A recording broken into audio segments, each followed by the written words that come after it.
All good.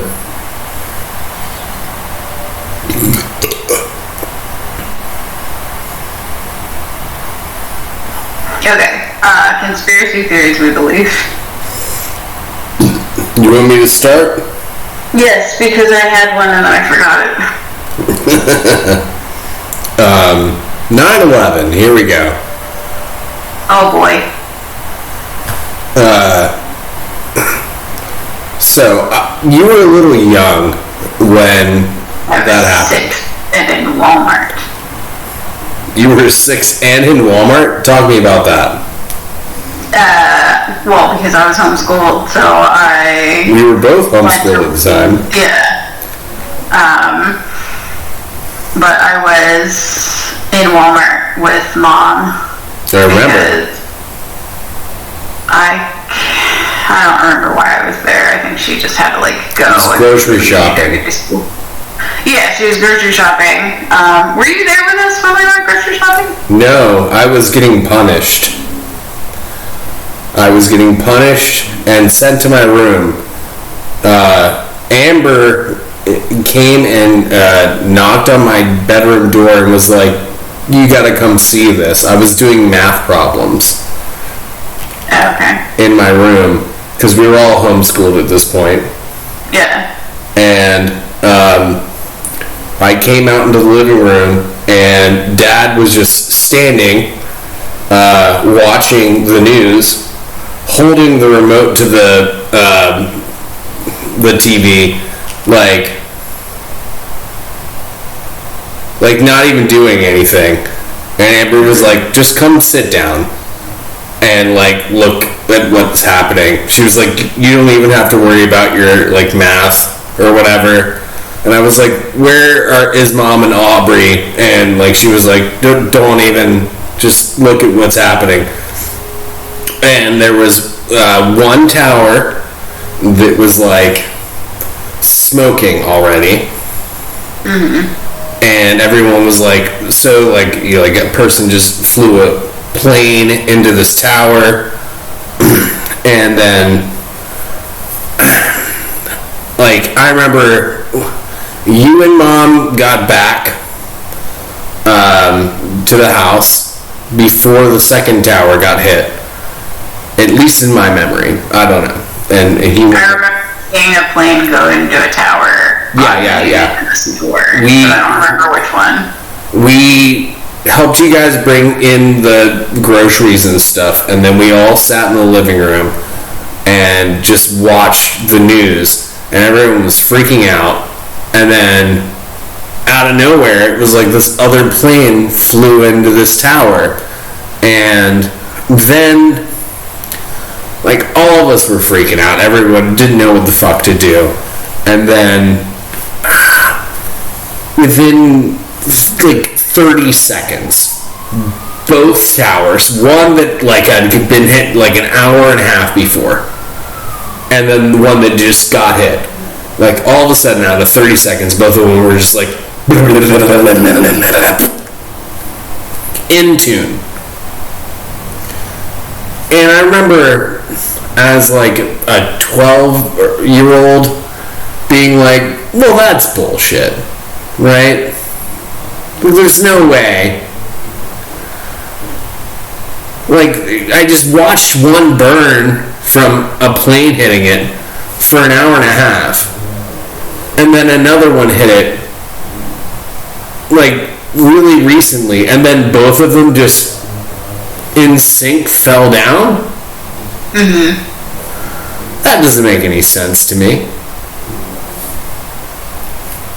And that was maybe the first spark of me not trusting the mainstream narrative, where I was no, that doesn't make any sense. I mean, also you know what happened to me as a kid with the whole religious thing, and all of that being an implant of this is how things should go. And I'm well, I have this experience that tells me that that's 100% how it doesn't go.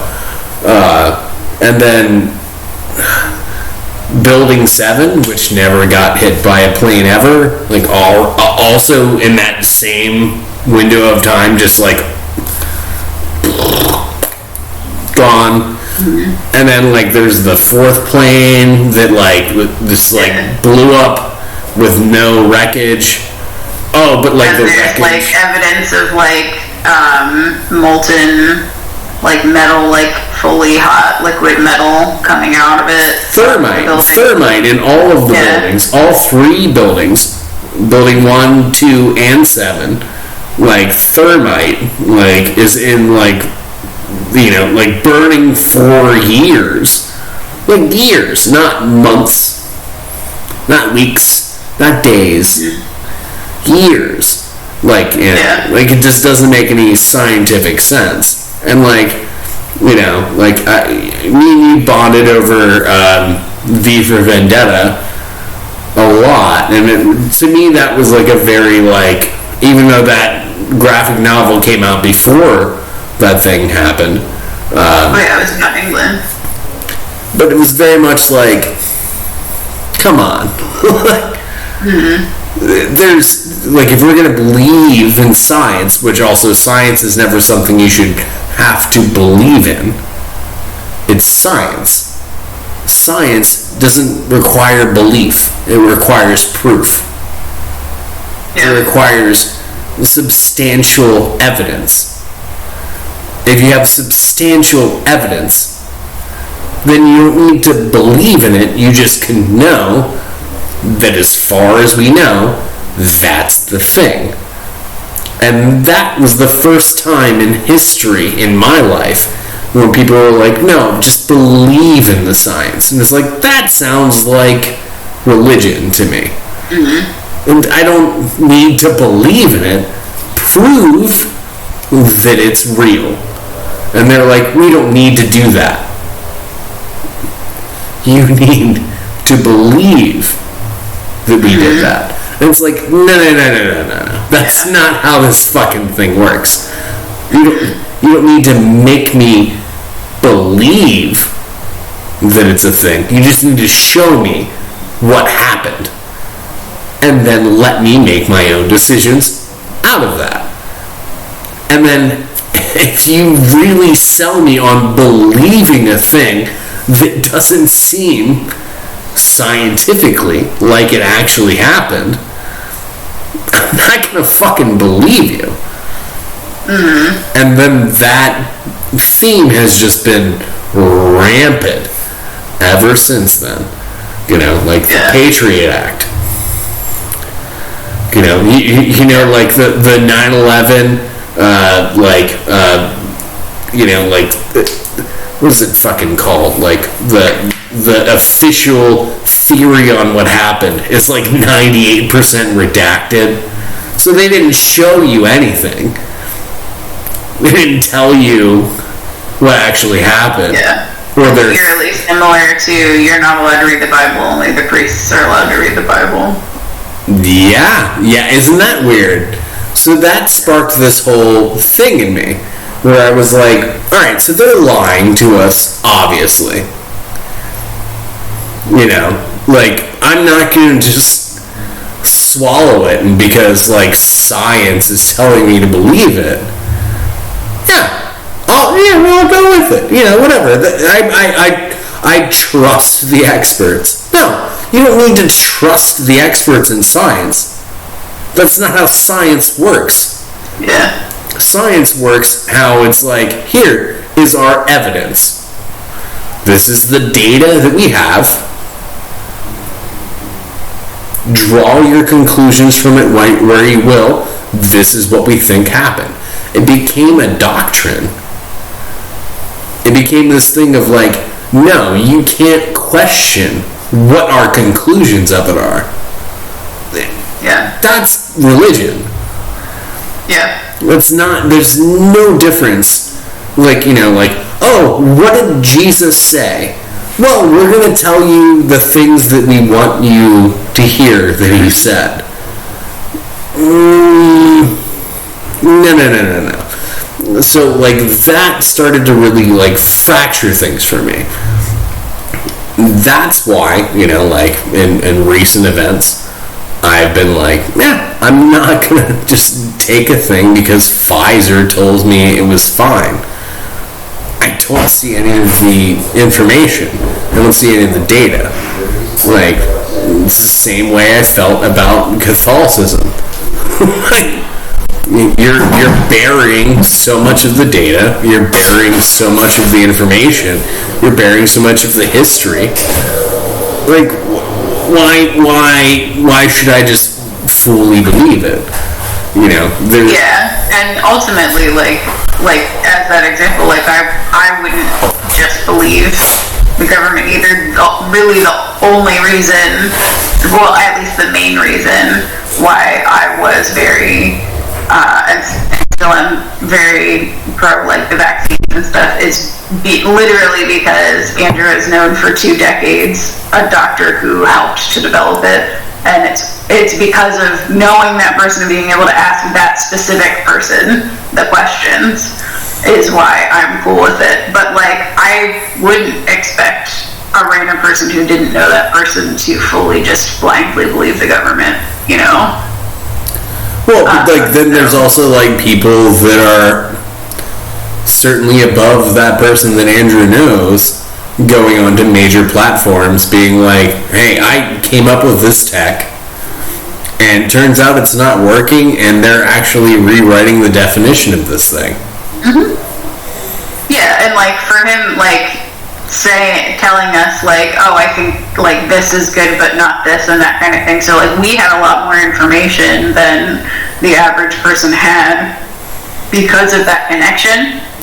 Well, we like, did that guy make money over the past? He didn't benefit from any of that because he works at a teaching hospital. So he gets paid either way, regardless, because he's just doing the research on it. He's not, like... So he's doing research on it, he's not actually making the tech. He was part of the early developmental studies, as opposed to, like, he didn't work for Pfizer. Like, he is a third-party scientist, doctor, at, like, doing the initial research on the development of it, but he wasn't part of, like, the patenting process through Pfizer or Moderna or anything like, who pays his bills? The teaching hospital that he works at. That is funded by him. I think it's privately funded. I'm not sure. Probably by Pfizer. I mean, it could be, but he's a legitimate person, and he wouldn't, you know. We're going to get to a funnier topic in a second. Yeah, I don't know who pays his bills specifically, but that's one of those, like, Andrew's known him for so long and is cool. Like, they've had conversations that I probably, like, couldn't repeat because of it being like he was honest about things kind of thing, you know. So he's been honest with us about various medical things, like, to that level. That was why we trusted him about that kind of stuff. But I could understand if somebody doesn't have a him, that they wouldn't be as trusting for so many reasons. Yeah. Because, like, the government's pushing a thing, like, yeah, and obviously corporations are pushing a thing, and so, like, I can absolutely understand a perspective, like, that isn't ours because of us having more information than a lot of people have. Well, but, like, what if someone had more information than you guys did through one person? Yeah, I think, like, because we know him, it felt like we were good with it. And then he would, like, give us research and studies to back it up from, like, other things and other sources that, like, are harder to find but are still reputable sources and things like that, as opposed to, like, just, like, generic, I did a Google search and these are the top, like, articles I found, you know?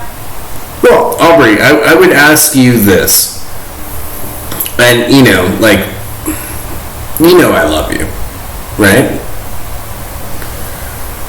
And you know that, like, I think you, maybe in a different way, but next to dad, have like the most nuanced like approach to a lot of these things than anybody else in our family, as far as I'm concerned. You know, like dad might lean a little bit in my direction, but a little bit more like pig-headed, like a little bit more like, well, I'm gonna do that because I want to do it. And you might lean a little more into like, well, this is what the experts say, and that, like, you know, where I feel like I fall kind of in the middle, if you will. Can we agree on that at least? I think that depends on the topic for all three of us. That's fair. I would say about like, all right, let's get weird and fuck the vaccination thing for a second. You know, let's get weirder. Let's get weirder. Let's get darker and weirder and more intense. You know, do you think that I've researched Christianity more than dad? I don't know if I would say more. I would say very definitely differently. I would say no is the answer. I would say dad has,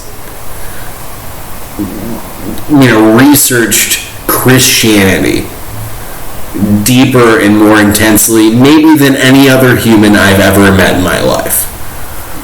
You know, like he talks to me about it in Arabic, and, you know, like in like ways that it like warps my mind to think about. I would say that of all the people in our family, all the people within our like cluster of people that are trying to figure out what the fuck this thing is, you are the person that is in our family that is not married in, so you don't get to put your husband above you on this one. Academically, well, academically with an open mind, because otherwise we'd have to say Amber. Honestly, she's probably less rigid than I am and when I say rigid, I don't mean unwilling to change so much as she takes a less hard stance. No, she takes a very atheistic stance. Sorry, yes, we've left the vaccine behind. My brain was still on vaccine. Yeah, so research, yes, on Christianity. Yeah, because fuck the vaccine. Who gives a fuck? It doesn't work. It doesn't change anything. And it was sold as that, and it didn't produce that. So, as far as I'm concerned, we can leave it there. But let's talk about like actual existential things. You know, I think Amber, like at one point, just like shut her brain off and was like, "Nope, it's just your worm food. That's it." And mom is like, you know, like you can speak things into prophecy and stuff. She's to this existential level that is like a whole different creative, interesting level to it that I don't particularly disagree with.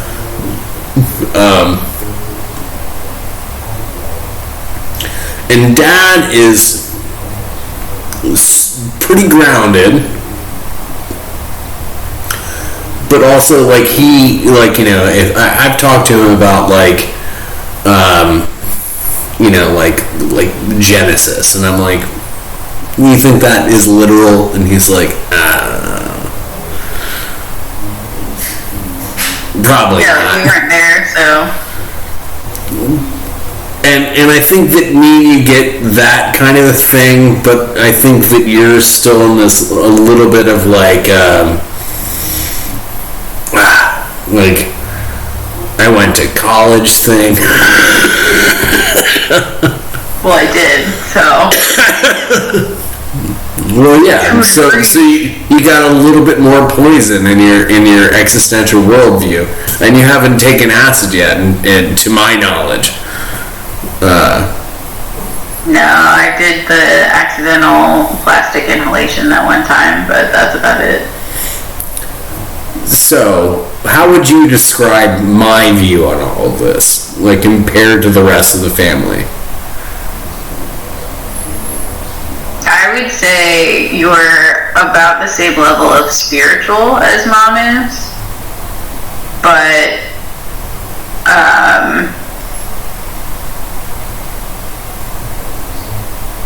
About the same level of practical as Dad is? I don't think I would go that far, just because he is. No, I would say it balances, like maybe not in the same type of ways, but it would probably even out. Would you say that I've had more tangible life experience that speaks to these things, and then also more tangible life experience with substances that speak to these things than anybody else in our family combined? Well, yeah, likely, yeah. Then why the fuck do you guys listen to me? Like, I know what the fuck happens. Like, I figured it out. Like, I took it as a personal affront that, like, they were like, well, just Jesus happens. And I was like, well, then why did that shit happen to me when I was a kid?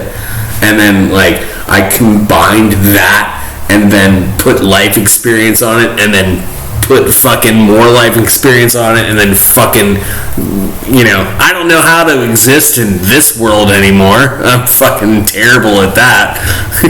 Like, I'm the least good at that in any for any of us in our family. I suck at that. But, like, I know what the fuck's gonna happen, and I know how to change shit. I can, like, morph and, like, move things in a certain way. I don't know, man. I'm just trying to, like... The only reason I'm not dead yet is because I want you fuckers to get it.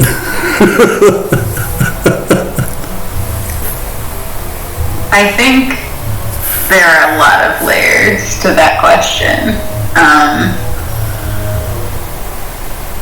I mean, this is like the ultimate sibling question, you know?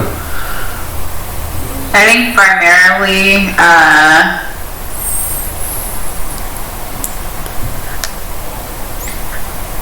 there is something to be said for, and I'm not saying that this is what I believe or not so much as, like, this is a general observation maybe of, like, the parents, specifically, like, but also just, it's a commentary on people and how they view other people. When people have seen somebody else go through something as traumatic as, let's be honest, your whole life, from pretty much start to finish, when they see that, in a weird way, people are prone to not trust the person who's gone through those things. And that's strange, because we see the person who's been through tough things as damaged and no longer functional properly. And on top of that, the people who raised you have a sense of guilt when they see what they perceive as damage. Mm-hmm. And they therefore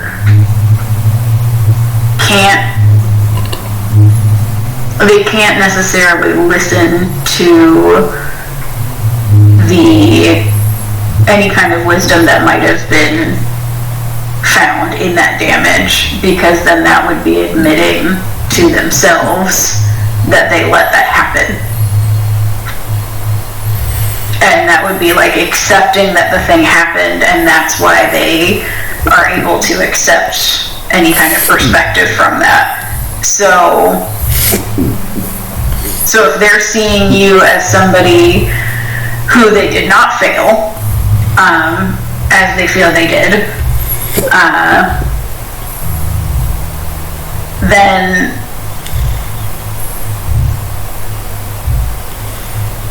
no, that wasn't the right way to start that.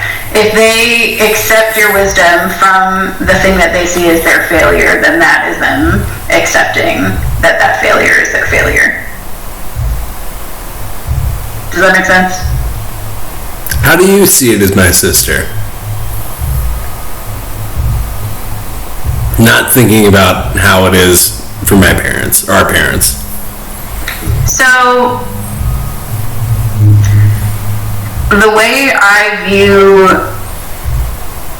you and your perspective is probably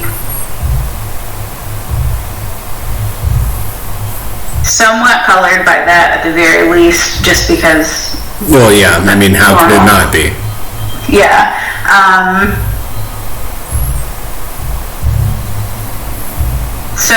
So that's multifaceted from my perspective, and I'm sure it's more multifaceted than how I described it for the parents too. Obviously, they know more about their own brains than I do. Can I interject with this one thing? Yeah.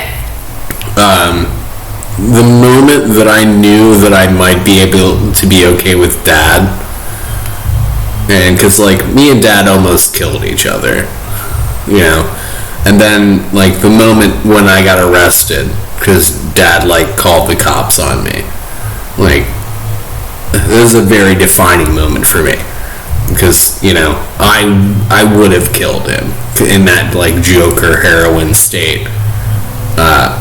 I like saw his face, and you know, like he would tell a better thing of it, and I would love to have him on the pod to do it at some point. But you know, like I saw how he looked at me, and he looked scared at me. He was like terrified of me, and he was like there with like police officers and stuff, and like in my head at the time I was like, I'm gonna hunt you down and kill you, because I was that outside of myself, and I was that like the most dark version of myself I could possibly be. You know, I like to call it full Joker. You know, I was not good, and then I got to withdraw off of heroin and be in jail for, you know, a couple weeks, and that went from being like this badge of pride of like my dad was scared of me, fuck yeah, to being like the most heartbreaking moment of my entire life, where like that shit shattered me. And then the reaction to that I got was that he showed up every Wednesday, no matter if anyone else came to see me, because everyone was scared of me, and he just did it anyway. And that completely restructured my relationship with Dad. Like it turned it from this thing where like I had to like beat him to this thing where like he was the only support that I had. Dial it back about 5 years when I was dropping out of art school, he said that he believed what happened to me when Mom said that she didn't. And you know, that was just shock, you know, and I know that now. But like at the time it was like, well, go fuck yourself. Like but at the time I wasn't ready to hear that from him. But he almost left Mom because she didn't believe me. And like, I'll give that to Dad, you know, like now I'm fine with mom and whatnot now. So like, don't clip that 30 viewers or whatever. But like, that's pretty amazing. Like, and I think that's there's some of that stuck in me. Some of that made sense to me, where I was like, no, I'm not. I see the core of somebody here, and I'm not just gonna let my reaction to what they've been through be the reason why I separate or fucking get weird or whatever. So I don't know if any of that made sense, but no, it did. And that's also a different perspective as well. Like, Dad saw you through all of that and was still committed in there, and so like from that perspective, I don't know, I think that guilt perspective is probably more mom, whereas Dad's perspective is more of like I saw you at your lowest point, and I see you as somebody that I am a caretaker to, and so it's harder to like listen. And I think that part of what happened there was that like most of my life, Dad was like, you got this, buck up, you don't need support. And it turns out what I needed the whole time was support. And so like when he got the whole like, oh fuck, I was taking the whole wrong approach to it, like he just switched tactics and like did the thing. And I don't know, I think the whole thing just like shell-shocked mom to the point I don't even know if she's still like fully okay about it. Like, no, she still like apologizes every so often, and it's like, man, I can't believe she'll kick herself every once in a while. The second person that I ever told was Amber, and the only thing that she said was never tell Aubrey. Yeah, I remember you saying that at one point. And in my head I was like, okay, but like deep down in my soul I was like, but then Aubrey will never know who I am. Mm-hmm. And like I like told her that I wouldn't, but like I never really, it never felt genuine. Because I was like, yeah, but I think she meant like at that time, like she didn't want your innocence to also be robbed as a product of mine being robbed. You know what I mean? Yeah, she meant at that time, not like never, ever, ever, ever. Well, but also like it's weird because like now like she doesn't even like barely talk to me, and like I'm too weird. She doesn't really talk to me either, just because that's her way of relating. I don't know.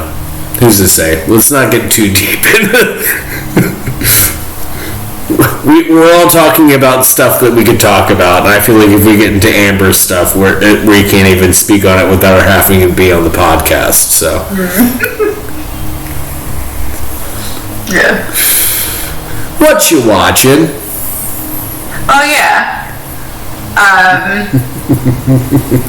So speaking of yaoi, I pretty much, for better or worse, almost exclusively watch BL content, so not yaoi, but like live action Asian shows about two boys just falling in love, and it makes my heart happy. I was telling you, actually might be the only person who actually might maybe watch this show. It's not a great show, like production-wise. Is it an anime? No, so it's a real-life show from a production. Oh my god! Have you watched Old Enough? No. Hold on. Can we pause everything and just let me tell you about Old Enough? Hold on. Yeah. No. I'm gonna stream a thing. Oh my god. I'm so excited right now. I'm so fucking excited. I want it. Because we have the technology to be able to stream and then talk about stuff. Recuerdo con tu ácida. Oh my god, I'm so excited.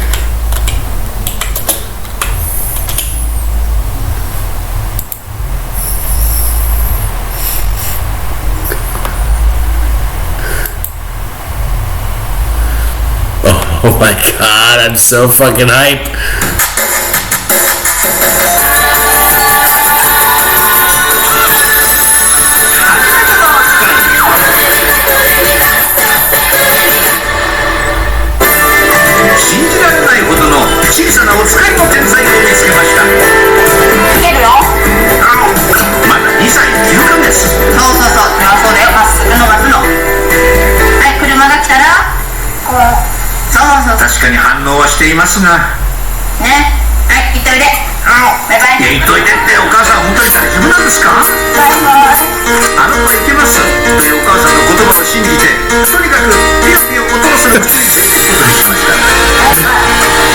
This is all when like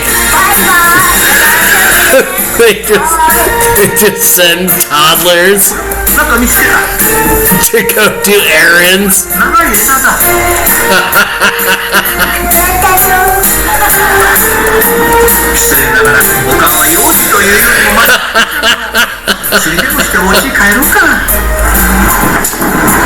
Oh my god, it's so incredible.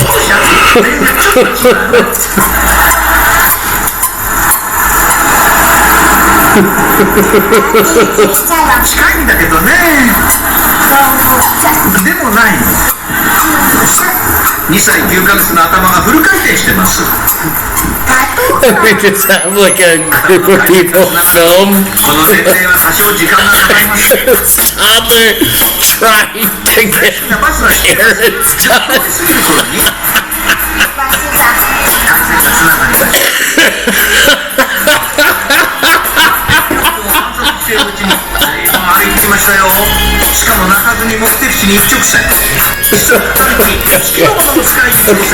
Okay, I can't deal with it. I can't deal with it.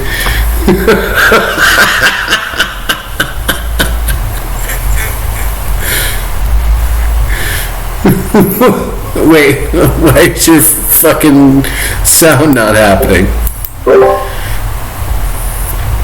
Are you muted?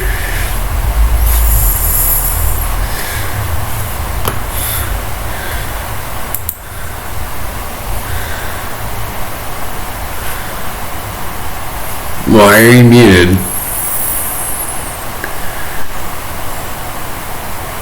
God, I hope that you're not muted on the final recording.